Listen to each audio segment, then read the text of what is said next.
What's going on, you guys? It's Calvin, the FPL Penguin, back again with another stream for you all. I hope you're all doing good. In today's stream, I'm joined in this guest stream by John NELLIS and also Dan, FPL Black Wolf. Lads, how you doing? Great. Very well, thank you. Hope you're doing good. Yeah, I'm good. I'm good, mate. I'm good, guys. Today we'll be talking about how we got on Game Week 2. Talking about Game Week 3 as well, and but yeah, let's get straight into it without any time to waste. So everyone knows how I like to do this: get to know the guests better. We've got John NELLIS here, and we've got Dan. So we'll start off with John. John, how did you get into FPL? Tell us about So Rare. Tell us about yourself, mate. About a few minutes. I won't go too long, but sure, cut me off if I'm blabbering because it's a long old story, I suppose, about FPL. I think my earliest memory of it, I'm 29 now. I think I was probably about 8 or 9 years old, and my uncle was playing. I remember very vividly. Strangely, it's a vivid memory, which maybe says a lot about how my life's went. But I remember my uncle playing fantasy football. I remember being fascinated because it was my grandparents' conservatory, and he was going on about Wayne Rooney had just scored, and how that impacted his team and how he was. And I just thought this was incredible because this was the first time I'd ever seen that kind of relationship between digital and the real world. And it was just fascinating to me. And I suppose as soon as I got old enough to maybe be able to access a computer myself or have a mobile phone, maybe 14, 15 years old, I started playing FPL and played it passionately, I suppose, for maybe 14, 15 years, but never with a mad stats head or aiming for overall rank, never really bought into any communities, very much with my friends who don't really take it seriously. So I can't say my ranks were ever great. The only research I did was watch a match of the day of a Saturday for years and making transfers based off eye tests. And, you know, maybe that says a bit about the eye test or maybe just my eyes whenever my ranks weren't great.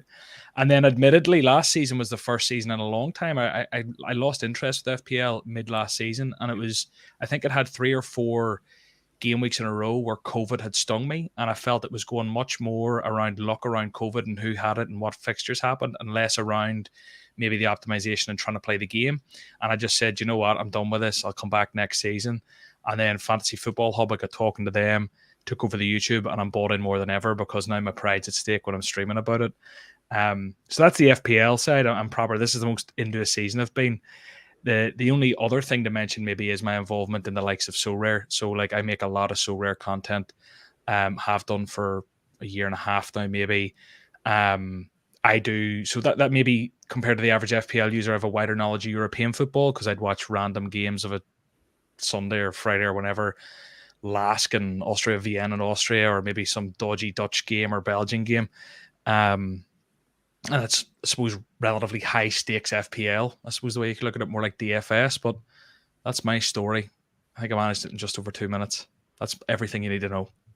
Oh, the other weird thing I'll throw out there is that while there's a trench shirt behind me, I don't actually support anyone. I've become so flawed. I grew up a United fan. That same uncle brought me to Old Trafford a couple of times, but I've just become so broken because of fantasy and paid fantasy that I can't support anyone. Do you know what I mean? Because I just bet against them. So, yeah, at least I'm honest with myself. Thank you for it, John. Yeah, I just noticed the beautiful Trent Alexander-Arnold shirt in the background. And that's just because he's a fantasy beast. It's not because I'm a Liverpool supporter. It's fantasy games, you know? Yeah. I actually saw last week that you interviewed Micah Richards. I was very jealous of that. Yeah, that was Hub landed that. Thanks to them. I was just the Egypt they put in front of him, but he's as hilarious as you'd imagine. Like, yeah. You had Todd Campbell. Was that you as well? Interview. Yeah. Todd Campbell. Yeah. I've known his brother Jordan for a while through different platforms and Twitter and things. So pulled a few strings and fair play to Jordan. He got Todd to come on, who used to be obviously a great budget enabler. Yeah, that was amazing. That, especially with Micah Richards. I mean, I can't believe that. Yeah. So the thumbnail was like, "What the hell? Has he done that?" That's amazing. Yeah, but it's mad. It was mad, but yeah, let's see what else happens this season. It'll be fun. Yeah. Thank you, John. Dan, FPL Black Wolf. Do you want to tell us about yourself? What got you into FPL? Everything. Sure. So I started playing probably 10 years ago as a very casual player back in the UK. And then after that, I ended up emigrating to the USA to get married to a US citizen. It's actually my 11-year anniversary today. Thank you. So after that, I took a little bit of a break. No one here I found really enjoys football/soccer, and I certainly didn't find anyone who played FPL. But in the past 4 years, I found Reddit and I found FPL Twitter. So I've kind of to get back into it again. And I've probably been playing semi seriously for the past 4 years. This is probably the first season I'm taking it a lot more seriously with all of this crazy stuff that's been happening to me lately on Twitter. So my story is a lot less interesting than John's, but I took a big break emigrating to the US. That really changed everything for me. Yeah, congratulations again to you as well. Thank you. Sort of just saw on Twitter before we invited you on. Yeah. So I'm talking to you on my anniversary. Oh, congrats. Yeah, but USA, how is life in the US? It's great. I love it here. It's very different. There are some things I miss, some things I like here. It was great that we have the winner from the USA from last year, and I actually spent game week 38 with him, so that was the coolest thing ever. But yeah, I love living here. I really like that we don't have the 3 o'clock shutout, so I can watch every single game. I thought that I would struggle to see the games here, but I watch every single one. I haven't missed a Wolves game in years because of that. So very happy here. Nice one. Lads, thank you for that. As I say, I love this on the guests, get to know them a bit more better, and also people watching as well. But yeah, we'll move on to the next part of the stream.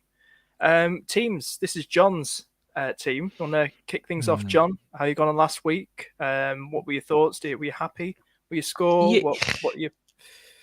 Yeah, I think like I was, because I've obviously got the Liverpool triple up, I was hoping for a different outcome. And going into the end of the game week, and it was a bit disappointing. I really thought Liverpool would have done better, particularly defensively, but I think it's one of those. I'm going to stick with them in terms of the overall. I could talk about the game week. In terms of the game week, 65 points, I take it. Some people had belter weeks compared to that, but ultimately you take it. Disappointed with Bailey. Disappointed I decided to go with Grealish from game week 1. He's been very disappointing. But I mean, just outside that, I'm not too worried about the team as a whole. In terms of going forward, which we'll probably get to, it gets a bit messier in terms of where I free up funds. I do have 2 free transfers. I do have, I suppose, in that team 4, 5, 6, 7, 8, 9 of the 11 players I'm happy with. In fact, you could say 9 of the 13 of the 15 I'm happy with. Bailey and Grealish, you want to move on, but it just becomes a bit of a funding issue. But overall, look, happy with the start, sticking with the pack, so to speak. Not setting any records or doing anything outstanding, but not falling behind, and still, I think that the template picks have all proved pretty good value, maybe apart from the Liverpool guys, but I think that comes good. We've seen them long enough to know that, just it'll come good. And the law of averages, it'll come good. So happy, I suppose, is what I'd say. Cool. We'll just have a look at your next teams. You said you haven't made any changes yet. Are you thinking about making any changes since you?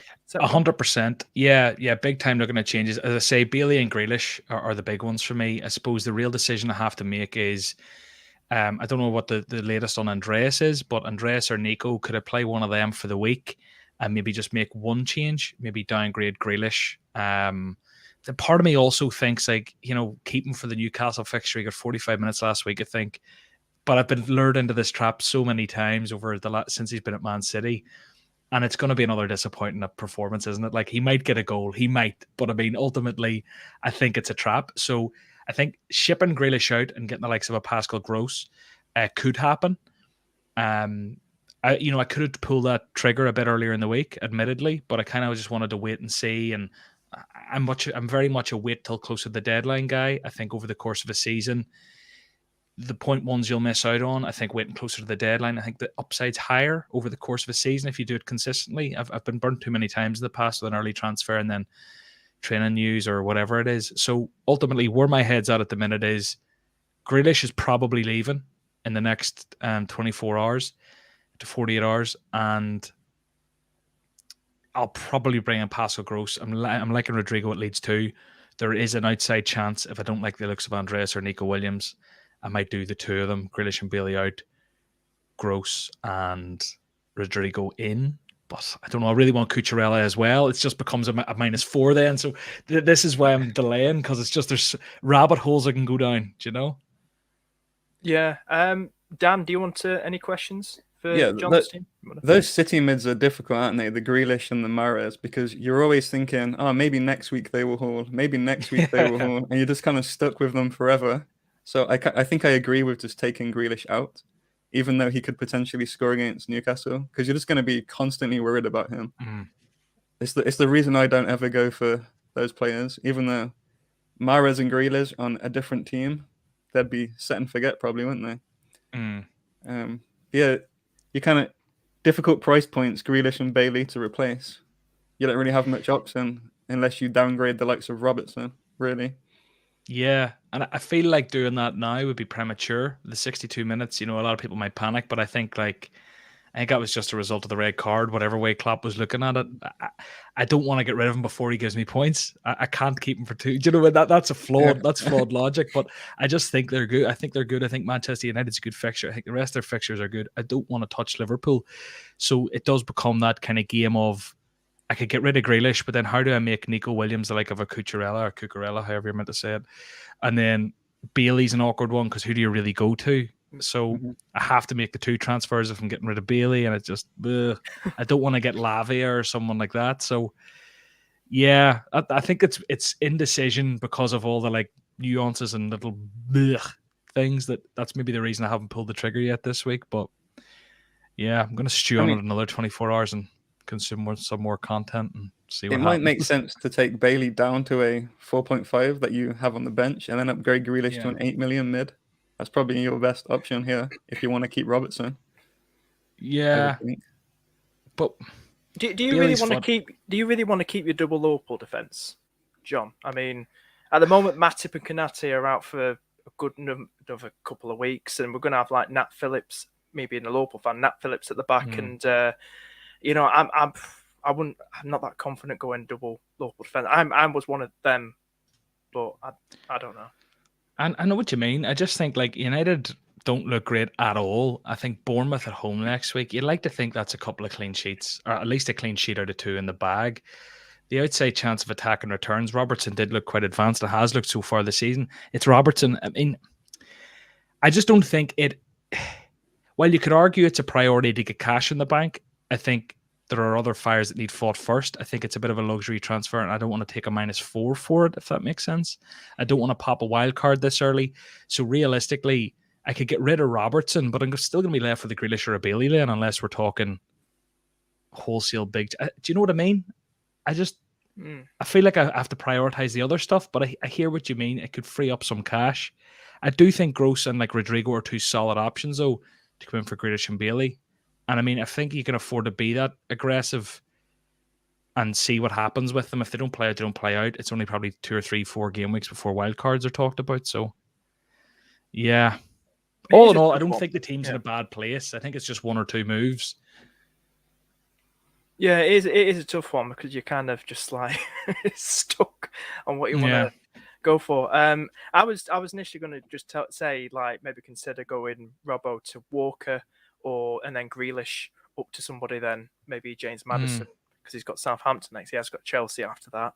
Kulusevski from Spurs, and you've got Spurs asset then. They've got Wolves next, Forest very, very soon. But it is a tough one. It's makes you scratch your head, doesn't it? I like what you're saying. It just means that I'll be left with Bailey, really.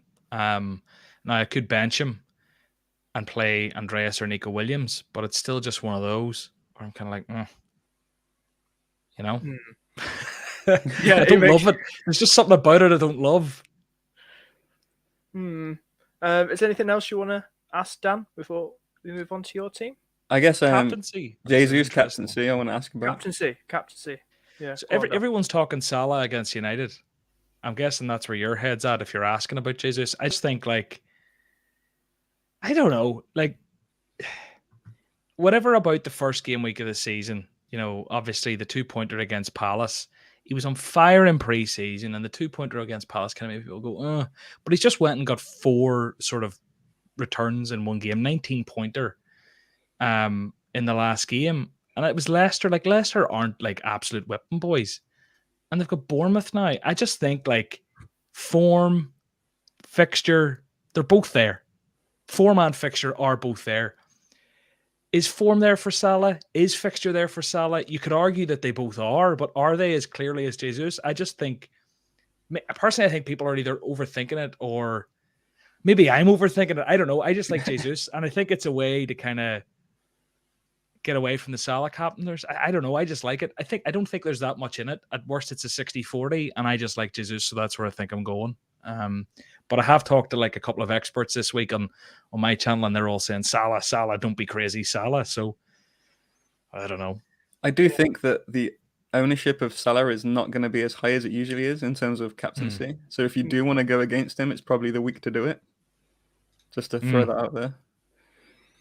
Yeah, I'm just a bit curious if this game's going to go up, because we know Manchester United fans are planning a big protest Monday. There's been news going on, so because they want to get the Glazers out, obviously. So there's this big protest, empty Old Trafford and all that. I don't know what your guys' thoughts are. Before we move on, what's your thoughts on all this protest? Do you think the game is still going to go ahead? Do you think it's going to be disrupted in some way? The Man United Liverpool game Monday. I don't know. I mean, you'd think they would have learned from last time. I would hope. I think it's wise just to make sure your vice captain is not in that game. Just captain Sam, vice captain someone else like Haaland or Jesus. Well, exactly. What's your thoughts on it, John? Do you think? I think it's one of those that it's all like up in the air, ifs and buts. We can sit and speculate, but ultimately we have no idea. Is it a risk that should maybe come into the decision making? Probably. But I don't think it would like sway my decisions. You know, I wouldn't make massive decisions on it, but if it was in a 50-50 call, it would make it 51-49 for me, maybe, if that helps. I mean, will it rock you? If the game doesn't go ahead, will it rock the players and their confidence and whatever else? You could talk about that. Or if the game's even called off, like, oh no, triple Liverpool here, I'm screwed. I get it. I just think like, I don't know. Wait until maybe close to the deadline and see if anything else comes out around what the plans are for disruption. But I mean, ultimately, I'm just going to roll with it and see what happens. Yeah. If it happens, it happens. It'll happen to everyone. The thing is, I think if it was any other team, it would be a worry. But because it's Liverpool and Man United, I think everyone has 3 Liverpool, and most people don't have a single United. So it's not going to really make a difference. I think it's what's annoying is it's Monday. It's going to be Monday night. It doesn't help with being so late. But yeah, we'll move on now. We'll move on to Dan. Dan, we'll have a little scroll up. Tell us about. There we go. Tell us about your week. 72 points. Thank you for that, John. Let's move on to Dan. Yeah, I have a very similar team to John, but my difference is Neto and Diaz versus Bailey and Grealish. Right? Maybe exactly. Grealish and Nico Williams. Yeah. Yeah. So I'm happy with my Man City double up in defense. They've been really solid so far. I kind of wish I went for Walker over Diaz, so I had an extra million. But I just thought Diaz's minutes were more nailed. So that was my thinking there. I have the same issue with Robertson, but I am very hesitant to take him out. I owned him last year when he was quite low owned, and he really saved my ass for multiple game weeks. So I have a soft spot for him. I don't really want to take him out. And I also don't have that price point in midfield to be able to easily upgrade to an 8 million midfielder unless I take Robertson out. So I'm probably just going to roll this week. My only option, and I also only have one free transfer because I was one of the silly people that did Kane to Haaland after game week 1. I actually pre-planned it before game week 1. I was like, I'm going to attack the fixtures. I'm going to do Kane game week 1, Haaland game week 2. I didn't really agree with people that said it was a bad choice because I thought I'm attacking the fixtures and I knew I would roll in game week 3 anyway. And in hindsight, it was a bad outcome, but it could have very easily been the right call. I mean, Spurs got 4 goals, City got 4 goals, and we got 1 assist from Kane and Haaland. So I'm not mad at my decision. The outcome was disappointing, but yeah, I think I'm going to roll because I don't want to take a -4, and there's no obvious move here to make with 1 free transfer. Yeah, you haven't got any fires to burn. You don't need to make any panic moves by taking a No. -4. Yeah, just to touch on quickly before I let you continue. Yeah, the whole Haaland. I'm one of them. I've had Haaland since game week 1. I nearly was going to go for that strategy of Kane game week 1 and then to Haaland in game week 2. But I thought to myself, this is Haaland. On the eye test, he looks great. He looks like he could be, slowly quickly, should we say, adapt really well to the City sort of tactics and everything in the Premier League. Yeah, it's a shame he got an assist in game week 2. But yeah, I think you made the right call by still jumping on. I think I know Kane got more points in game week 2. I think in game week 2, but yeah, I'm glad myself that I went on in game week 1. It is a tough one. Please, Dan. Continue what you were saying. Sorry. Yeah, I mean, like I said, it was pre-planned before game week 1 that I was going to do Kane and Haaland, so it wasn't a knee jerk. It wasn't, so I'm not disappointed. Just a bad outcome. It's no big deal. In hindsight, it's only 11 points that I missed out on, so no big deal. Yeah, like you said, you were attacking the fixtures. So Spurs against Southampton. I know Kane was unlucky not to get anything. It was mostly the Kulusevski show, wasn't it? And yeah, it was a tough one. Southampton, I can understand why you were attacking the fixtures and going with Kane, and then you were looking at Haaland against West Ham, unproven, and I understand that. It's but I think also why I didn't go and a lot of people didn't go for Kane, went for Haaland instead of game week 1.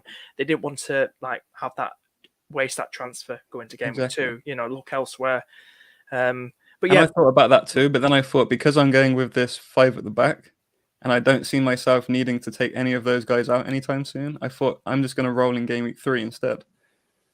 And I'm happy to do that this week. So that was my thinking. I think the thinking around Kane and Haaland was sound. I think it was such a tough call going in. Yeah. I was Kane right up until 1 hour pre-deadline. I was at Fantasy Football Fest, and I was getting pelters all week. I'd been Kane all pre-season, and then when Haaland got the 1.5 XG against Liverpool, it was just like, I had the fear over it, and I was like, I need to change. But I was so adamant about Kane and the stats and the numbers and first for this and this and this and this.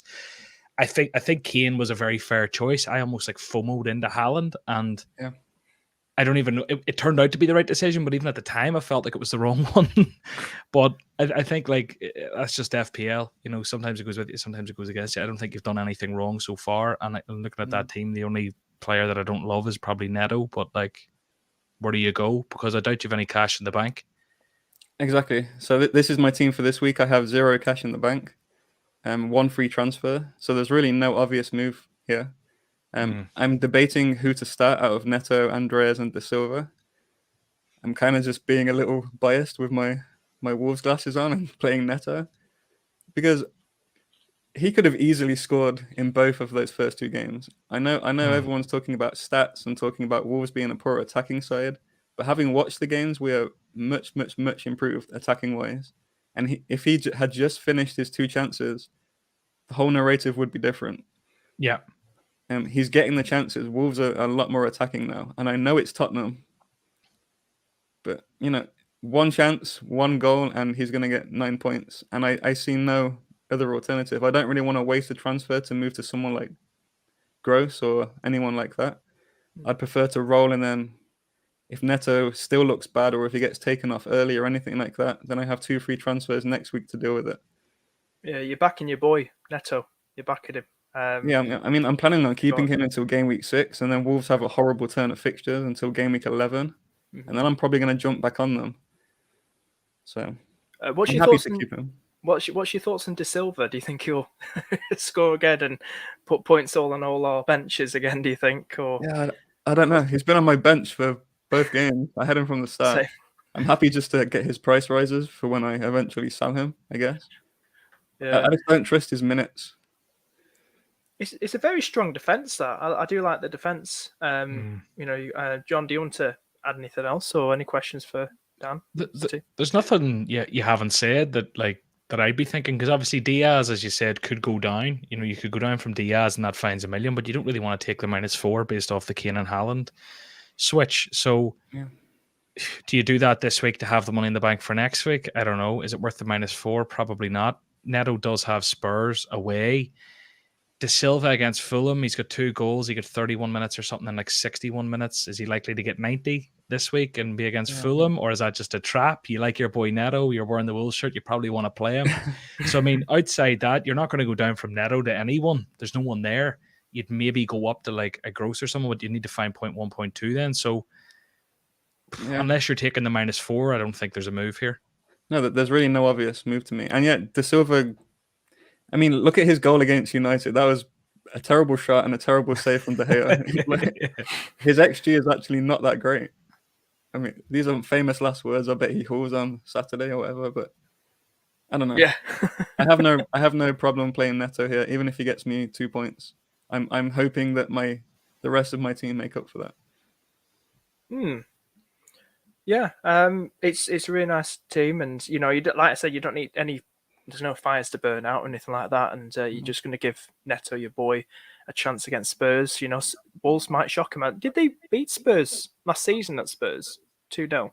Wolves beat Spurs. Yes. Yeah. Yes. So anything can happen. Anything can happen. And what is your thoughts before we move on to my team before you both rip it apart? What's just to add on, Wolfstan, what's your thoughts? You know, they've lost Cody, the captain, lost Zeiss to Besiktas during the summer. Do you think, are you happy with the recruitments they've made so far? I think they signed a Portuguese lad. Can't remember his name. If you'd have asked me a week ago, I'd have been unhappy. But in the past week, we've signed Guedes, and yesterday we signed Nunes, who is like a world-class player who even teams like Liverpool and Man United were looking at. So I'm kind of shocked he's gone to Wolves. He's exactly the kind of player we are looking for, a box-to-box midfielder, typical number 8. So I think he's going to only improve Wolves. If only we could finish our chances, we would be a very, very good team, because we've looked dangerous both games. Yeah, I think with Wolves last season, it was mostly how strong their defence was, and just then it was lack of goals, wasn't it?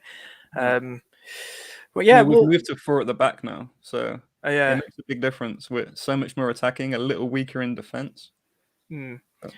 Right, let's. This is gonna be fun. Let's move on to my team. I love it when the guests absolutely just rip my team apart. This is going to be bad. Yeah, it's going to be bad because yeah. So basically, I had spoiler alert. Look at that bench. Look at the bench. Go on. Oh no. Oh wow. Yeah. James is a ballsy one. Yeah.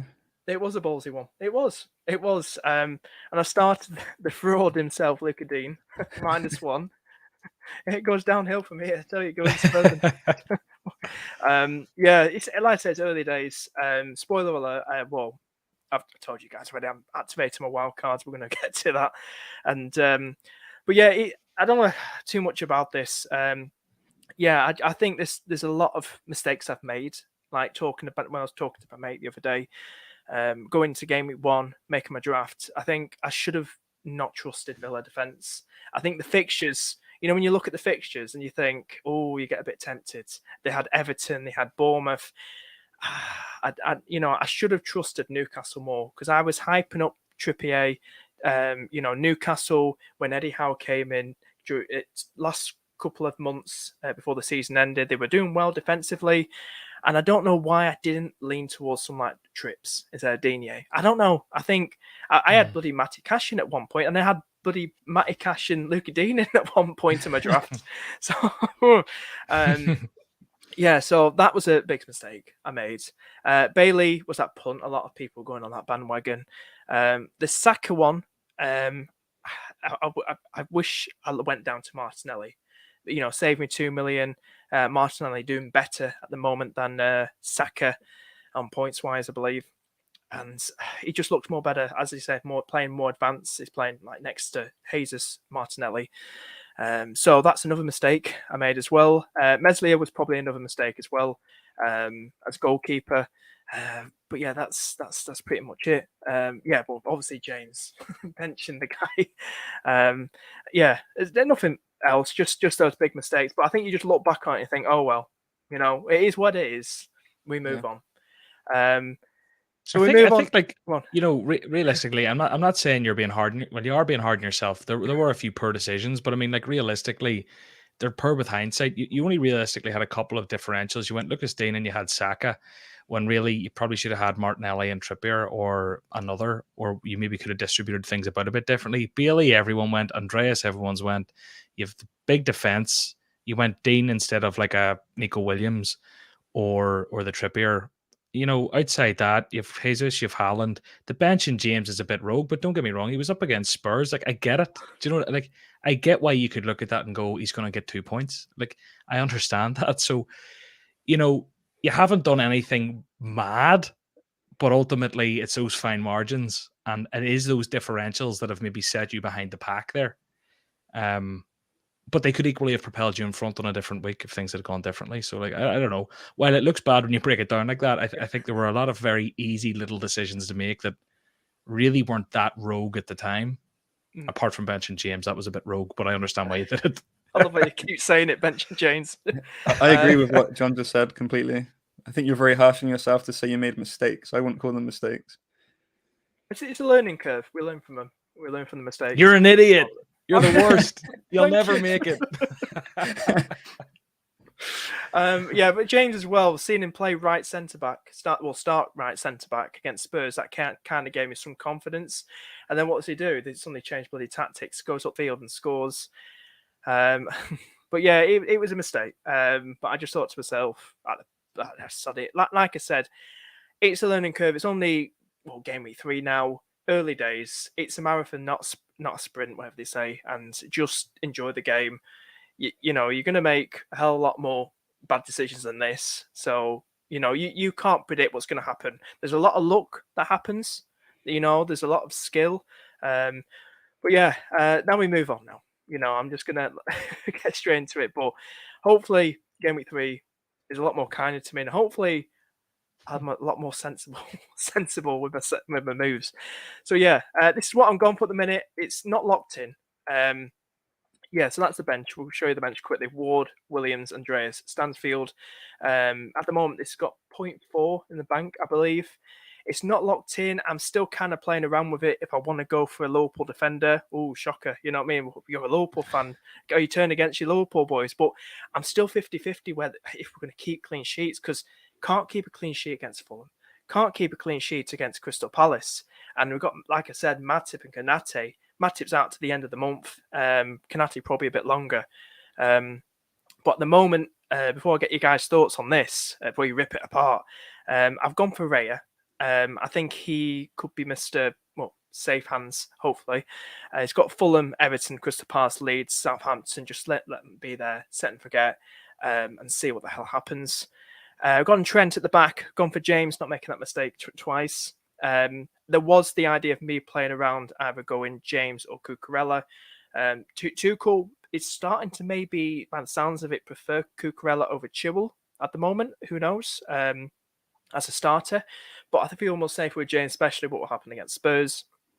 And then I've gone for Walk instead of Cancelo because of money. You can see why, because of the kind of threemium, as they say, with Kevin De Bruyne, Salah and Haaland up front. But I've gone for Walker. I know they signed a lad, I believe, from Anderlecht. He's 11 million. And then we could see Cancelo go right back. But at the moment, I'm going to go for Walker. Hopefully, I feel confident that his place is safer now until Champions League kicks in. See what the hell happens there. Saliba, I would have Saliba, pronounce his name. I would have loved Zinchenko. Looking at heat maps, how far forward he gets, as we know, he does for Ukraine. I know he's starting left back for Arsenal like he did for City, but for Ukraine, we've seen him get. He's been a midfielder, but I couldn't afford him. That's the problem, even with 0.4 to add on. So I didn't want to totally rip this team apart. I think I'm happy with that defence. Moving on to the midfield, gone for Martinelli. Obviously saving 2 million, and I feel like Martinelli looking really good on the eye test, I guess. And like I said, just mostly saves me 2 million as well. And that was like I said, one of the mistakes I made. That obviously learning curve, we learn from it and see what happens. But I'm going to jump on that now and going for Martinelli. Kevin De Bruyne. I want to go for that. We'll talk about him and Haaland. Kevin De Bruyne. linking up well with Haaland, and I feel next couple of fixtures, I think City are really going to go at it. And this is me, they're coming from a Liverpool fan. I think they kind of destroyed Newcastle last season. How they're going to do this time round? I like Kevin De Bruyne. He's the GOAT along with Salah in the Premier League at the moment.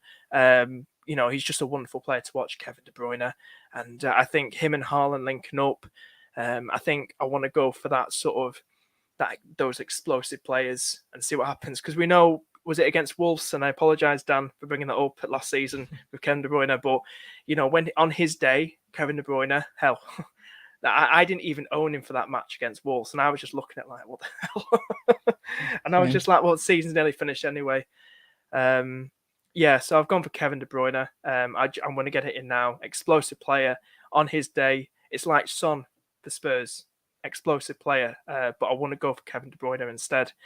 De Silva in there. I know you're benching him, Dan.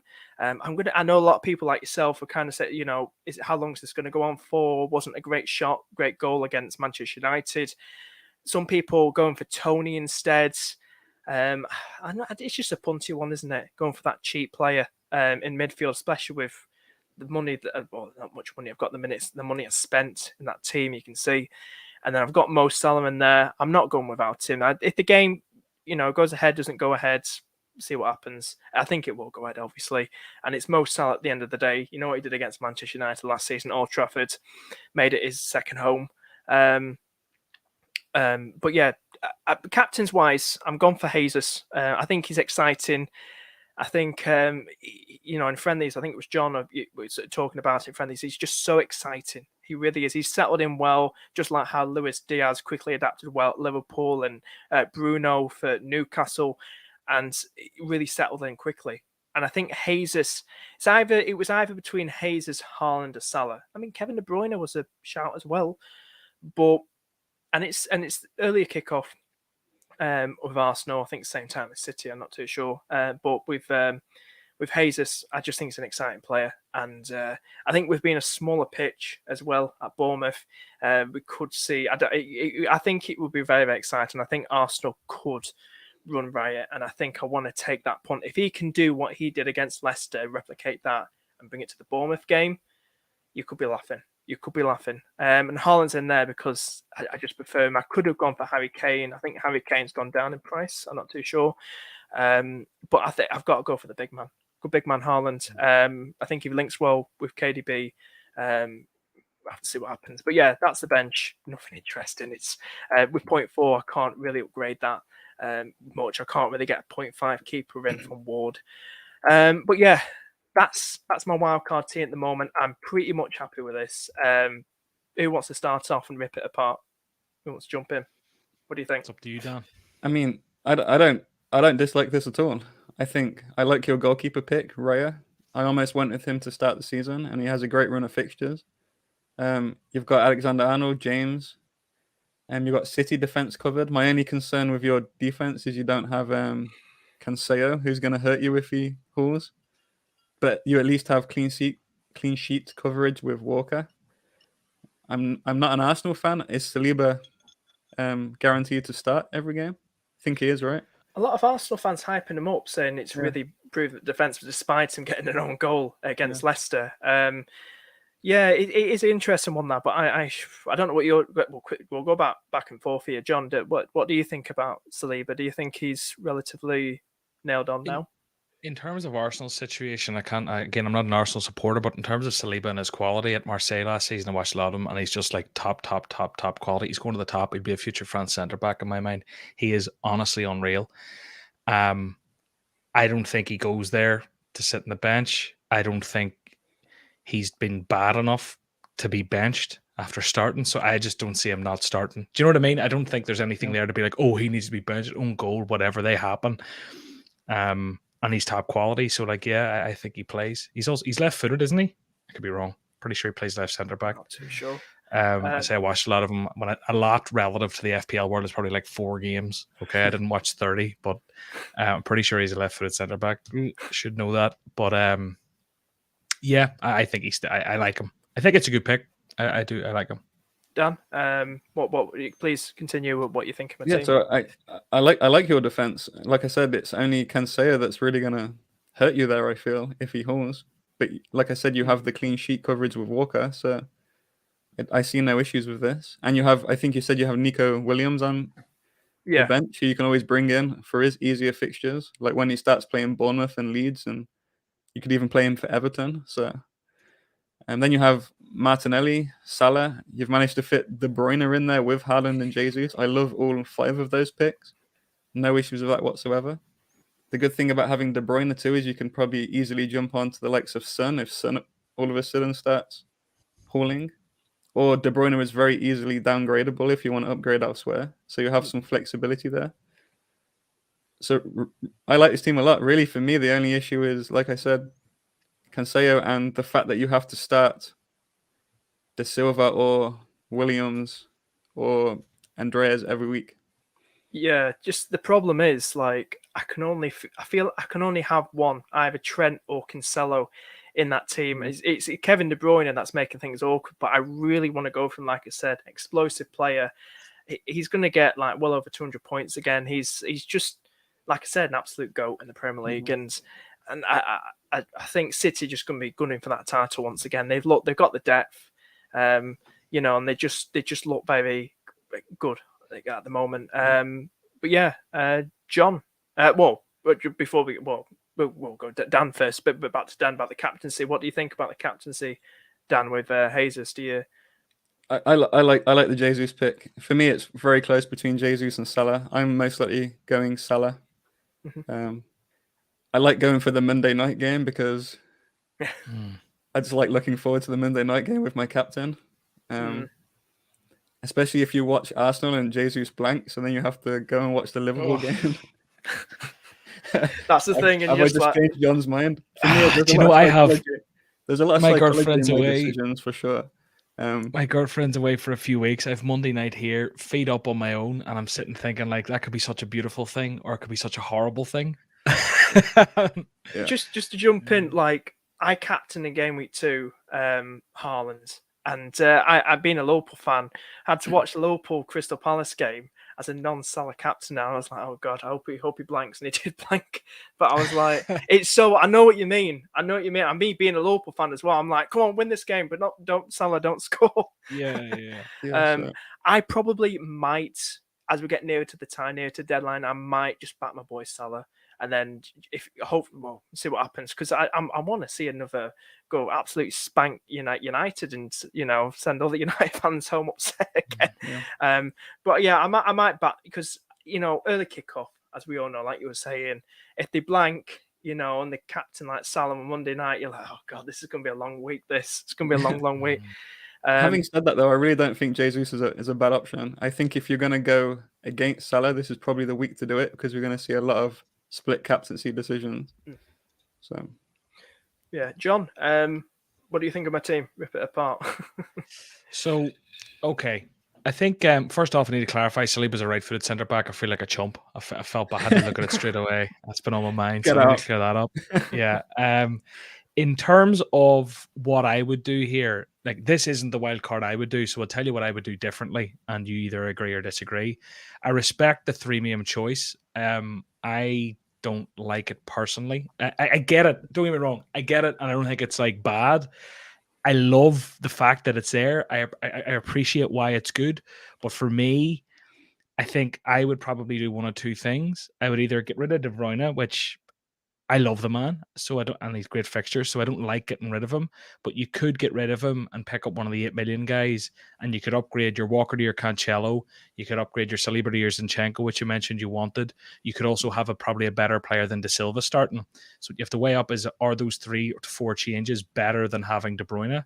So that's one thing. The other thing you could do is you could not have Salah, and you could go Luis Diaz, which might even be more ballsy, but that's going to bank you 5 million. And then you could have Cancelo, Zinchenko, and you've still got 2.5 million to play with, where De Silva goes up to, I don't know, maybe the 6, maybe the Rodrigo or the Gross or whoever else is flavor of the month. And all of a sudden your team looks very solid, but you're kind of going against Salah, but you've got the Diaz cover. So I would probably not go 3 and do one of those two things, but I don't think there's that much in it, because with Saliba and Walker versus Cancelo and so with Saliba and Walker versus Cancelo and Zinchenko. Have I said that right, or am I butchering it? Something's breaking in my head there. Saliba and Walker versus Zinchenko and Cancelo. You've got the clean sheets covered, is what I'm trying to say. I just couldn't say it. You've got the clean sheets covered. The other two do have more of an attack and output potentially. At least you have the clean sheets covered, as Dan said. De Silva, I don't love. As you said, the XG wasn't high, so is it sustainable? Who knows? But everything else is perfect. So it's like, it's those kind of 3 to 4 slots, basically getting rid of one premium and working on Saliba, Walker, and De Silva. So I don't know. That would be my... And even Ramsdale just popped up there. You could potentially afford Ramsdale. Well, you've already got 3 Arsenal, so you wouldn't. So scrap that. I was going to say if you went down from Salah, but yeah, that would be my input. But I don't think it's bad by any means. It's just different than what I would do. Yeah, it really comes down to how much you want De Bruyne in your team, I feel. It's just such an explosive player, that's the thing. And on his day... Oh, he's remarkable. I actually back him to score more points than Salah this year. I do. If he stays fit, I back him to score more points than Salah. And I've been very tempted to swap. Just swap and be without Salah, but that's just terrifying. So I think that happens in my team at some point this season. I just don't think I have the balls to do it this early. No worries. Any more questions, guys, on my team, or do you feel you're all good? Oh yeah, I'm good. You're all good. I think it's good, yeah. Right. Well, you know what? We've gone about 46 minutes now. But we'll wrap things up then. John, Dan, thank you for coming on. Great chatting to you both. And thank you to everyone that's been watching. Over 20 people, 25 people been watching. Thank you so much for tuning in. And if you want to follow Dan and Dan and John, then buddy hiccup then. Dan and John, if you got the buddy, get their links are down below. Follow them on Twitter. You also find John on FF Hub. Dan, where we find you on YouTube again? Undertells? I'm not on YouTube. I'm just a Twitter account. I'm just a guest on multiple different YouTube videos. You find him everywhere. Oh, right. He's everywhere. Thank you so much. Do give them a follow. Great people, John, especially Dan as well, getting some good threads out, talking about his beloved Wolves. But yeah, guys, thank you so much for watching. If you want to, leave it a like, do subscribe, and see you later. See you later, guys. Thank you. Thanks.